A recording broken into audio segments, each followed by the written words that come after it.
ममता बहुत होती है, हृदय बहुत होता है इनके अंदर, क्योंकि इनके अंदर कोमलता होती है। नहीं बाप तो जो है जो पाल पड़ोस के उसका उसके ऊपर और आभार होता है। मैयों के अंदर ममता होती है, बाप के अंदर प्यार होता है। ममता में और प्यार में अंतर है भैया जी। हाँ बोला सही है, लाते हैं पर तुम माता की दया से, माता ना हो तो बाप कहाँ से लाएगा खाने के लिए। पिता भी माता से जुड़े हुए हैं। और किंतु देखिए माताओं की महानता, इतनी महानता कि जैसे हमारी बहन बेटी है, ये तो सभी जानते हैं कि पराए घर का धन होती है, पिता के घर कोई नहीं टिक पाता, परंतु इतनी भोली होती है, इतनी सीधी होती है, इनसे कुछ कहा नहीं जाता। इतनी पढ़ाई की जाए उनकी उतनी कम है। और मेरे दिमाग में तो ये बात आई कि इन्हें जैसे खूंटा से बांधो, लंगड़ा हो, लूड़ा हो, काना हो, बेड़ा हो, काला हो, गोरा हो, छोटा हो, मोटा हो, बस उसी से। नहीं वो बात सही, वो एक मैं समझता हूँ ये किसी कम बुद्धि वाले ने कह दिया कि नागन हो तो नहीं, ऐसी बात क्योंकि हमें माता से ही जो कुछ मिला है वो माता के आशीर्वाद से। जैसे ही माता आप जैसी एक मैया नर्मदा थी, अगर प्रश्न उठाया तो एक बात बोल दूं, मैया नर्मदा आपने सुनी होगी, उन्हें अंधा और कोड़ी पति मिला था। नर्मदा इतनी बड़ी पतिव्रता थी कि अनसुईया और नर्मदा एक ही कैटेगरी में आई जाती। अनसुईया, अब अनसुईया की बात आई तो अनसुईया बताओ, अनसुईया कौन थी, किसकी पुत्री थी, किसके लिए भी आई गई थी? अनसुईया।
क्योंकि माता बोली एक माता थी जिनके आगे ब्रह्मा, विष्णु और महेश तीनों देवता घुटुआ टेक गए थे। तो हमारी माता नहीं थी तो माता का दर्जा बाकी में ऊंचा, हमारी बहन बेटियों का दर्जा बाकी में ऊंचा है।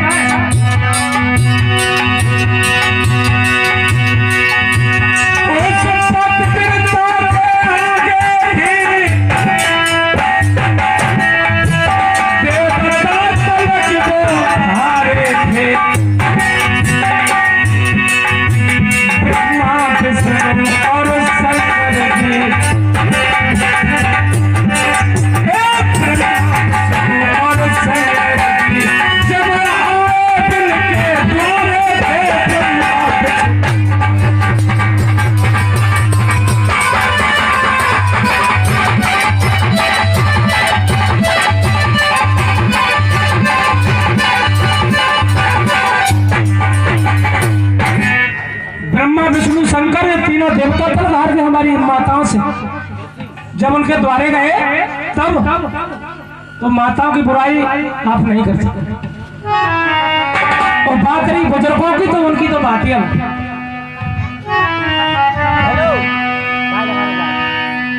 वैसे मुझे टाइम थोड़ा मिला इस समय क्योंकि ये सारी बातें एकदम नहीं की जाती। और चलो छोड़ो, आ जाइए भक्तों वहां कि जहाँ प्रसंग चल रहा था मैया नर्मदा के पास, कि जो भी हमारी माता थी सती में गिनती की जाती है मैया नर्मदा की, बहुत बड़ी पतिव्रता थी। उसे पति कैसा मिला था? अंधा कोड़ी। फिर भी मैया ने अपने मन में दोहराया नहीं, बोले परमात्मा को जैसा मंजूर था वैसा मुझे थी। उस कोड़ी पति से, अंधा पति से मैया नर्मदा इतना प्रेम करती थी कि पहले उन्हें स्नान कराया, पहले उन्हें भोजन कराया, उनकी आरती उतारी, उसके बाद स्वयं अपना भोजन का पान करती थी। करना चाहिए। और हुआ ऐसा, एक दिन उस अंधा पति बोला मैया नर्मदा से कि देवी मेरी ऐसी इच्छा है, और बोला कि अंधा पति बोला तभी मैं चैन पाऊंगा, अंधा पति बोला तभी मैं चैन पाऊंगा, के पास में जब डोल आऊंगा।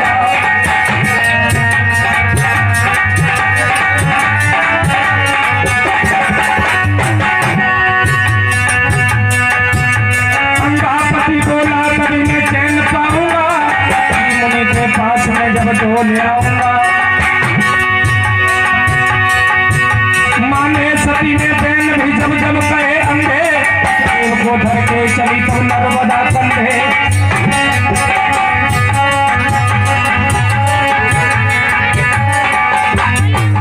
जब नर्मदा के पति ने यह कहा उस कौड़ी में, हमें अति मुनि की कुटिया पर ले चली, मैं उनसे सत्संग प्राप्त करना चाहता हूँ, तभी मुझे मन में तसल्ली आएगी, वरना मैं सुकून से नहीं रह पाऊंगा। पति बोला तभी चैन पाऊंगा, मुनि के पास जब बोले सती ने प्रेम भी जब बताए अंधे, नर्मदा कंधे।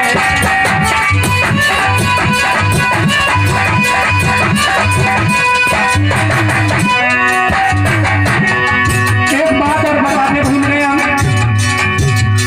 कि जब नर्मदा अपने पति को कंधों पर बैठा के आगे बढ़ी, तो बताते हैं कि मांडव ऋषि भजन कर रहे हैं। अब कोई तो कह रहे तो सूली पर बैठ के भजन कर रहे थे, कोई कह रहे उनका जल का कमंडल रखा हुआ है। अब जो भी उसे समझे मान लेना, क्योंकि माफ करें मेरे सामने की बात, मैं बच्चा हूं, बहुत छोटा।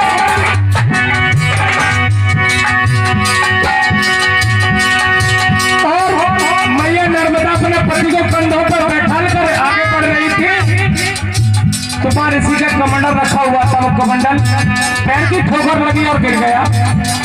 तो हुआ ऐसा, अंधा पति बोला तभी मैं चैन पाऊंगा, मुनि के पास में जब बोले आऊंगा।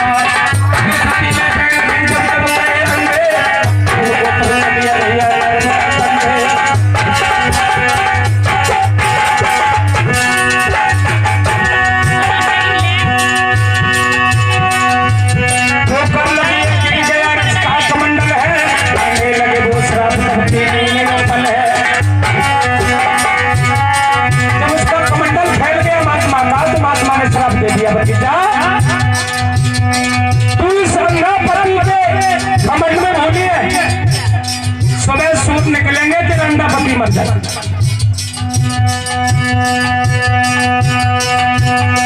बाल के फैला दिया ये तू निकल मेरा, वो तो ही मर जाएगा अंधा पिया तेरा।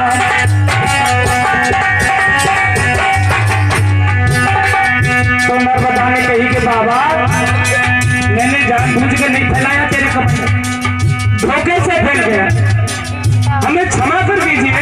मेरा अंधा कोड़ी जैसा भी है वैसा मेरे लिए, और बिना पति के पत्नी का कोई जीवन में जीवन नहीं। विद्वानों ने तो ये लिखा कि बिना पति के पत्नी का जीवन एक अर्जना मुर्दा के समान। संसार में सम्मान नहीं है बिना पति के। जितने आभूषण बचते सब पति की बहन है। इज्जत होगी, अब थोड़ा रहम करिए। तो महात्मा बोला संतों की बाड़ी कभी खाली नहीं जाती।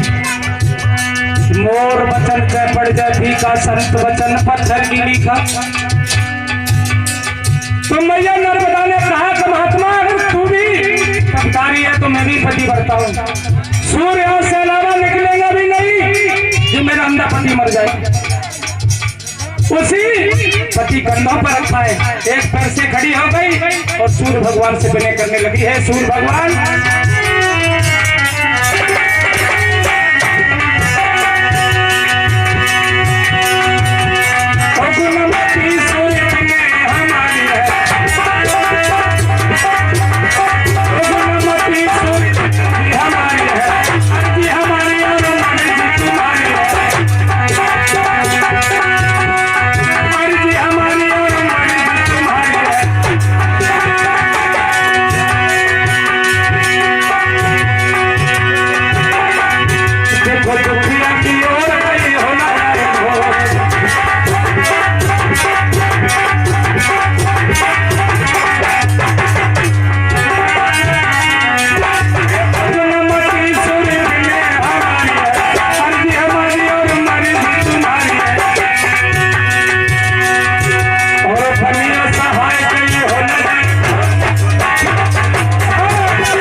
यही बात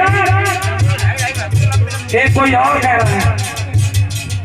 जिस समय भगवान मर्यादा पुरुषोत्तम श्री राम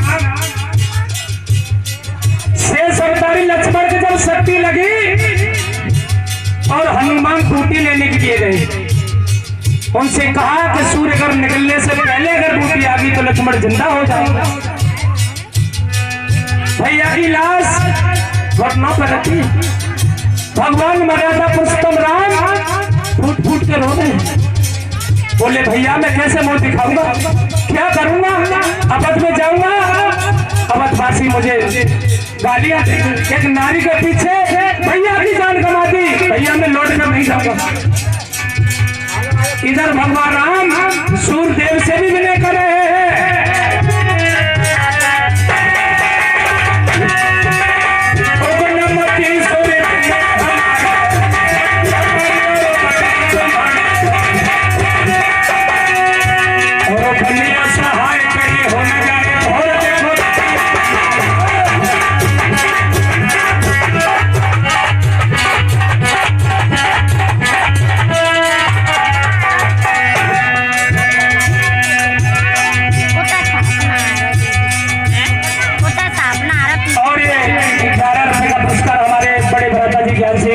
ग्राम लुखरिया से मैया रानी के दरबार में ठाकुर जी के दरबार में दान करते हैं। मैं आशा करता हूँ मैया रानी ठाकुर जी महाराज की हमेशा मनोकामना पूरी बनी रहे, सतबुद्धि बना रखे, धन के भंडार भरे रहे और जो थोड़ी इनके अंदर वगैरह वगैरह सब समाप्त हो जाएगी जैसे मेरी छू हो गई।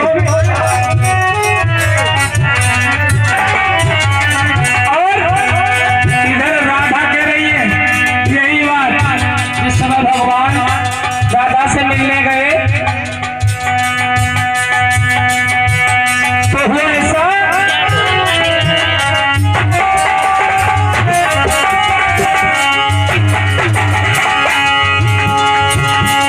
मैया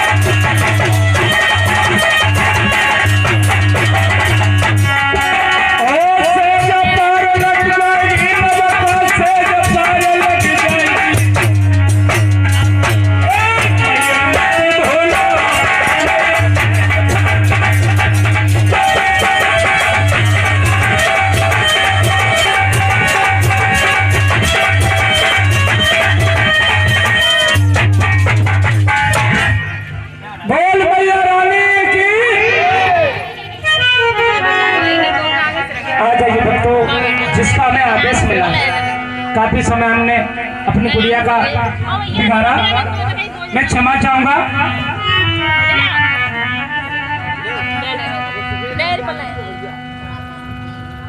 हमारे कब बनाए करी तो भैया ना है। और ये 11 रुपये का पुरस्कार हमारे पुष्पेंद्र जो हमारे ज्ञान सिंह के छोटे भैया, और हमें सम्मानित करते मैं आशा करता हूँ मैया रानी उनकी हमेशा जो उनके दिल में है वो उनकी पूरी जल्दी हो जाए, यही मेरी आशा है।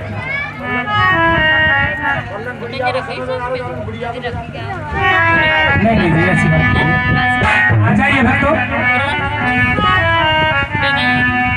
भगवान प्रथम विवाह तो हमारी बहना ने कह दिया गुड़िया ने, और ये द्वितीय विवाह का प्रसन्न जी भगवान जैसे इंसान पर और चोरी का इल्जाम किस प्रकार से किया।